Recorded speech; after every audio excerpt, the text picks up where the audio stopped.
We've got Starla Brown, the Mississippi State Director for Americans for Prosperity. Starla, thanks for coming on Middays. Yeah, thanks for having me, Gerard. It's great to be here. So how long have you been the State Director in that role?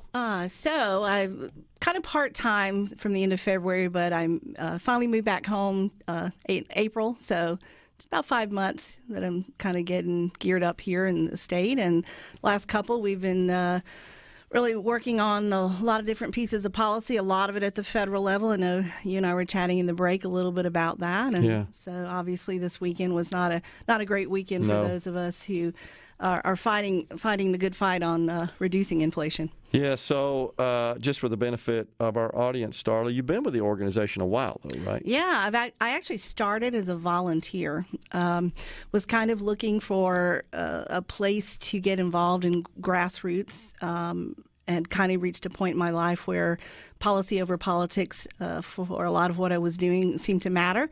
And there was a nice young lady down in Florida who invited me to a phone bank, actually, to come and make some calls around some policy issues. And so it was just really kind of helping her out. But one of the things I noticed as I started to work with some of the team there in Florida was I felt like we were having an impact. We were actually making a difference. And so volunteered for about a year, and in October 2013 came on in a different role, but here I am today, back at after a few years in Florida and back in Mississippi, my home state, and excited to be the state director here and really helping drive the narrative and the policy that we support or oppose in the state. So Before we dive into what's been going on in Washington, which is a lot, by the way, what's been your focus at the state level from a policy perspective? So, we generally look at policy, and we sort of have what I would say, we call them priority initiatives, but it's a group of buckets or categories of policy. And so healthcare is one.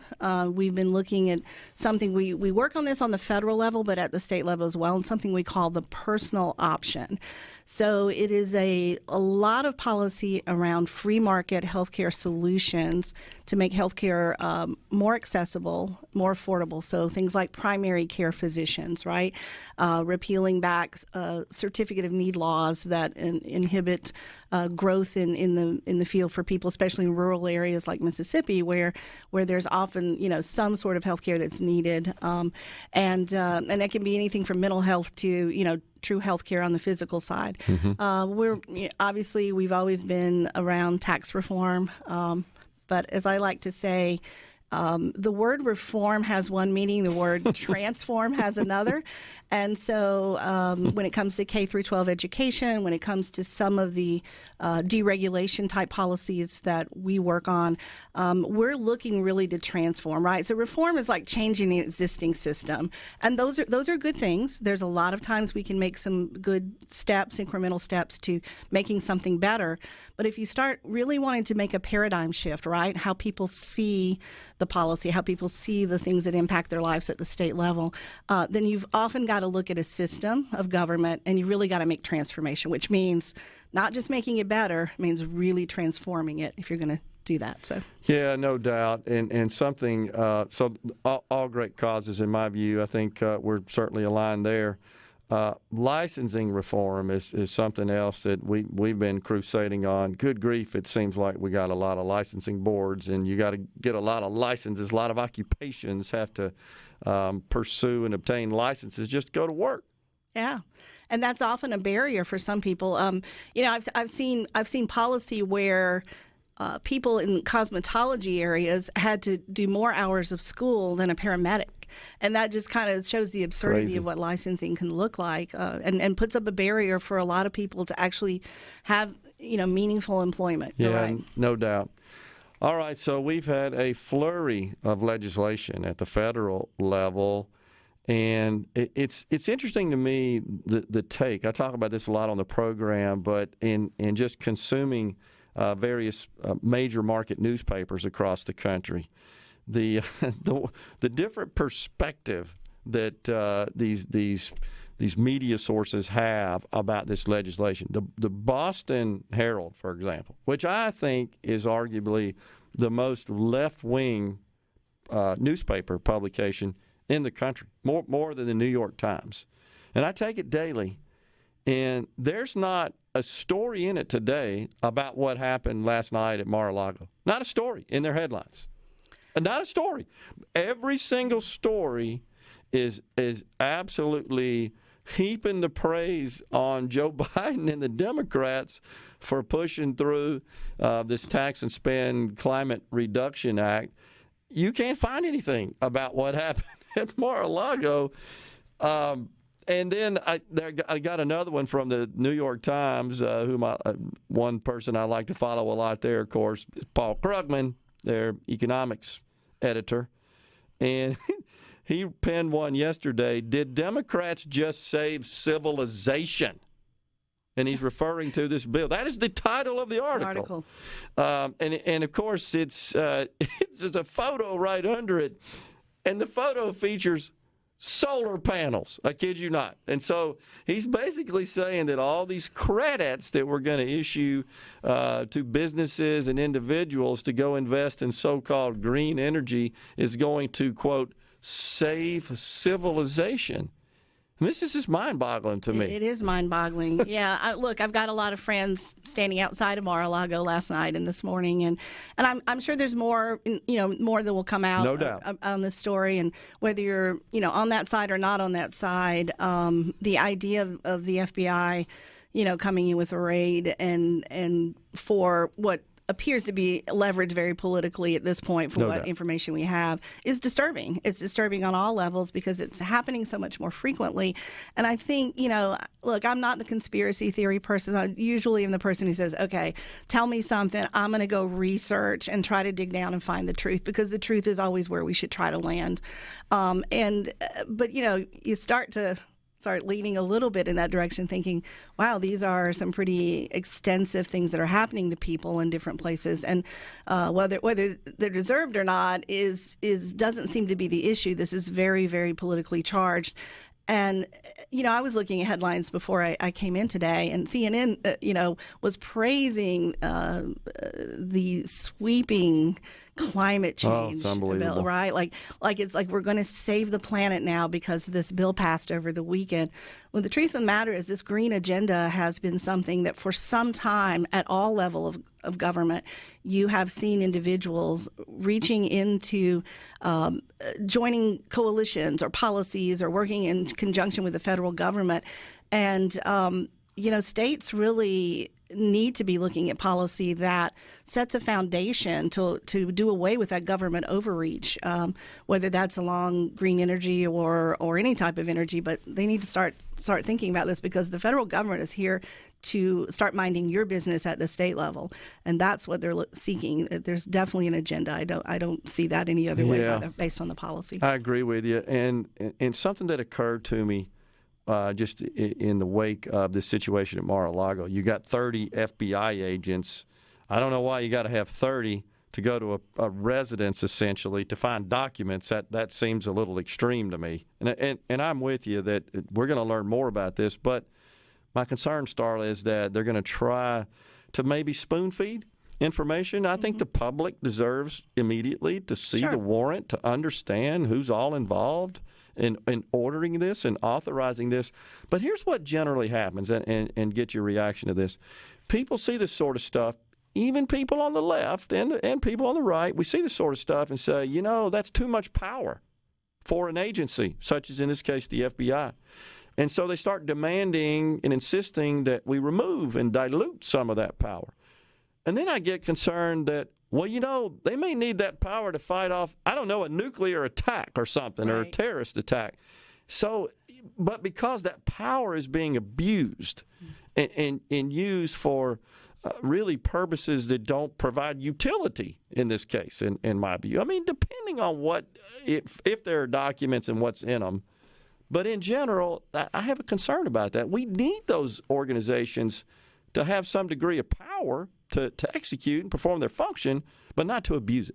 Right. And I think you see that no matter which part of the government you look at, right? I agree. You want to have something there for accountability, but when overreach becomes something more than that, then you're not looking at the philosophical basis of our Constitution. Totally agree. We got a break right here. We've got Starla Brown, the Mississippi State Director for Americans for Prosperity. When we come back, Starla, I'm going to share with you an analysis that I saw yesterday about this bloated IRS that will occur and get you to react on that. That when we come back on middays in the Element Wealth Studios. Stay for Talk Mississippi. We are once again in the Element Wealth Studios. We've got Starla Brown. She's the Mississippi State Director for Americans for Prosperity, also known as AFP.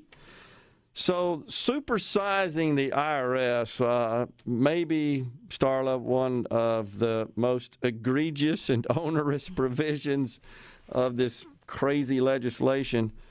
But a report has been released, an analysis of how big in terms of the number of people the Revenue Service would balloon to. And so I think one way to explain that is to compare it, a comparative analysis. It turns out that once you add these 87,000 new IRS employees, that the agency would be larger than the State Department, the FBI, and the Border Control, and the Pentagon. Four agencies. Combined. This is insane. Yeah, and you have to wonder, like, what is the need? I don't see it. That's a whole lot of agents. And I think for a lot of people, at least what we're hearing from our activists and grassroots in response to the IRS piece, even last week before the bill was passed and talking with people and individuals, and, just kind of the reaction I'm seeing from people on social media is it's very scary because we still have not seen accountability to people, in the last decade, going back where we had people who were denied the right to file a certain way on a corporation or nonprofit status, right? Because of their conservative leanings. Exactly. It was a witch hunt. Lois Lerner. Absolutely. I remember it. And there's still no accountability there. After all these years, that's true. And after all these years, there's no accountability. And so the people who remember that are sitting here saying to themselves, wow, it's like you're increasing that ability. And are you coming for me because I'm a conservative? And people are really, really fearful of this. There's a sense of unease that I see in the community around this kind of rightfully so, because we've seen it before. Right. I mean, I think the only positive thing I saw was one individual said, "Well, I think they'll be able to answer the phone better," and I was like, "I don't think you're." It's not what they're spending money on. Right. That's not what they're spending money on. It's what they should be spending it on. These are agents of the IRS. They're not administrative jobs that we're talking about for the most part. They're not working in the contact center responding to incoming calls. The IRS has horrible technology, and they need to upgrade it, drastically need to upgrade it. And that's one of the reasons that they provide poor service. It's one of the reasons they still have 21 million tax returns outstanding, is that they really failed to invest in maintaining and updating and upgrading their technology platforms. But now they've seen it fit to invest in all these additional people. And of course, when an amendment, as you well know, was offered, I can't remember who offered the amendment, but it was to exclude anyone whose income was below $400,000 from being subject to this scrutiny. And it failed. And it failed because the Democrats know, no, we're not going to be able to make the numbers work. And you know how it is. It's all about manipulating the numbers to push this legislation through the budget reconciliation process on a simple majority. And it's a lot of machinations and Byzantine calculations to make the revenues and the expenses line up to pass muster with the parliamentarians, such as extending, you and I were talking about extending some of the Obamacare subsidies and some of the other eligibility provisions under the Affordable Care Act, but it's only for 3 years. Well, we all know it's not going away for 3 years, so they're only including 3 years of cost in the calculations to enable it to ram through. Right, exactly, and they'll keep going back to that trough to keep feeding off of those subsidies as long as they can. And we talked a little bit about Medicaid expansion, and then we talked about where you are with that piece of the Affordable Care Act, which is also ill-named, just like the Inflation Reduction Act was ill-named.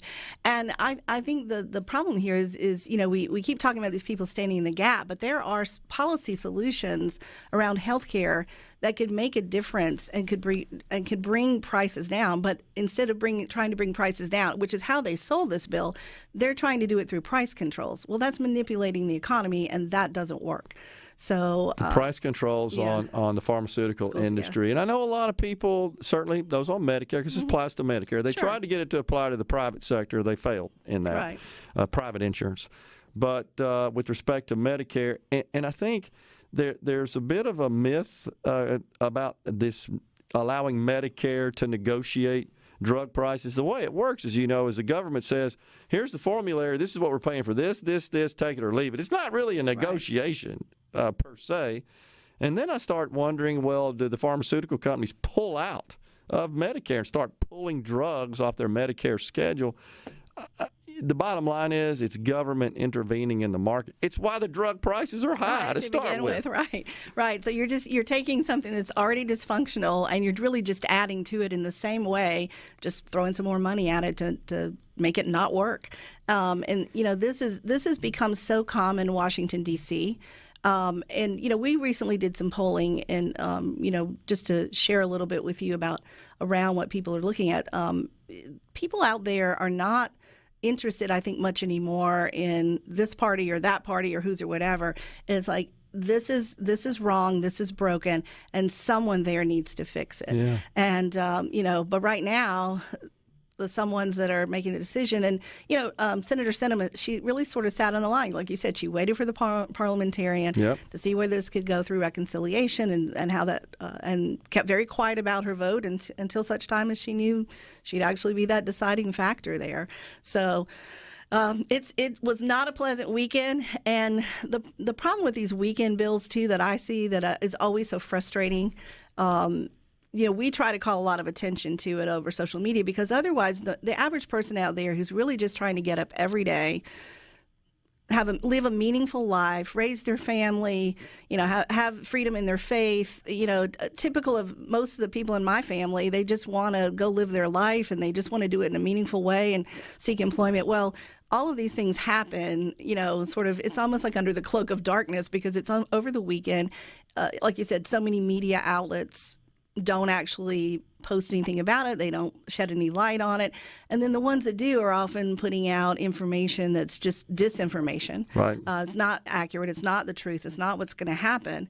And right now, with people paying, by most estimates, $5,000 more this year in inflation, which is a tax. It's the only way to look at it. Yep. And then you're taking like over $700 billion, and you're throwing this, and you're going to also in there increase taxes on everybody. Every income level will have a tax increase. And so the problem is like, how is that helping anyone in inflationary times? It's not. Yeah. I mean, there's no other answer. So at what point do people get so fed up that they start to make real paradigm shifts in the way they are viewing what the government is doing? You brought up a great point, which is folks are just going about their business, taking care of their livelihoods, their families, et cetera. And they should be able to just do that. They shouldn't have to worry about what the heck is Washington doing. I got to tell you, my business career, I was that way until 2008 when I got a little wind of what Barack Obama planned with respect to health care reform and how that would affect me as an employer. And that, honestly, that launched my interest in politics. I said, I guess I can't just, take care of my business and my family anymore. I'm going to have to pay attention to this stuff. Well, this stuff's so brutally complicated. You look at this bill, 1,200 pages or something, with a bunch of tax and spending gobbledygook. Nobody can keep up with all that. Shouldn't have to worry about it. But we've gotten to a point where what that tells me is that we've conferred too much power to Washington. Sure. And we've had something we've been doing nationally as an organization called the True Cost of Washington Tour. So we've been all across the country. I mean, we've been all the way out, we're out in Nevada and Arizona. We've been in Pennsylvania, Ohio. We actually were in Forest, Mississippi at a gas station on June 28th. Great event. Remember, Vance. Yeah, with Vance, right. And we've been rolling back the price to what it was, on Inauguration Day. And so $2.38 a gallon. And I have to tell you, there's not been a single event that I've viewed, and I've been sharing what's happening in all the states. We've done a great deal of media on this, social media. Fox News has picked it up. There's been a few things, but people stood in line, and they pulled up at 8:30 in the morning for gas that wasn't going to be pumped till 11 a.m. Unbelievable. Unbelievable. Yeah, we got to keep hammering it, but your organization does a great job of exposing this and distilling it down to understandable terms to the grassroots so that people can be involved and get involved and take action. And we appreciate that. Appreciate you coming on, Starla. Thanks. Great. Thanks a lot. We'll step aside for a break right here on Middays. We'll come back with more after these messages.